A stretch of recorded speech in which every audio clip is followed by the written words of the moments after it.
Hi, g'day. It's Ruben Apeshouse here from Migrate to Oz. Welcome to our 2-minute video on interesting migration topics. Today we're going to talk about the difference between general skill migration and employer sponsored. But I'm not going to go into the whole big story. I'm going to keep it nice and simple. Australia hasn't been able to bring in people throughout the last 3 years due to COVID. They are desperate for skilled people. And employers need people left, right and centre. So they are reaching out and trying to offer employer-sponsored job opportunities, job offers if you like, 482 visas to anyone they can find. Sounds great, right? Not so simple. So what is the difference between general skilled and employer-sponsored, and which is the right one for you? So general skilled is a visa which is all about you. It's your skills, your employment, your English, your money, your state sponsorship, and when you get the visa, off you go. It's expensive, it takes a long time, but has the advantage that you control the process and you know exactly when you're going to get your permanent residency.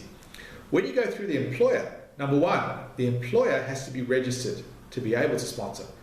Many well-meaning employers aren't and are not able to be registered. They've got to have paying their taxes and training levies and all sorts of requirements.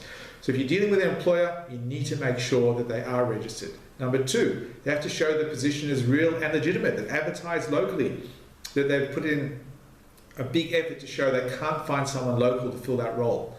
Only when all of that's done, then you can lodge your actual application to apply for the 482 and to get your work permit. But all the work permit is a 2 or 4 year temporary work visa. It does not guarantee you anything after that. In some limited circumstances, if your occupation falls on a very limited category, it can, in theory, after 2 to 4 years, be converted by the employer to something more permanent. But there you run the risk of, will you get the cooperation from the employer 2 to 4 years down the track? What if the regulations change? What if the relationship breaks down with the employer? So all in all, employer sponsored sounds great, job guaranteed, but you've got to be really careful. Is it getting you the outcome that you're looking for?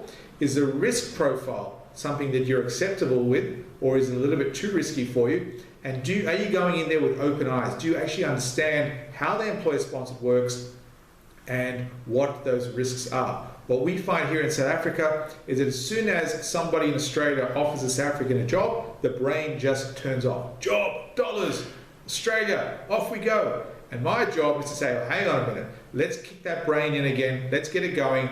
It's obviously good for the employer to have you.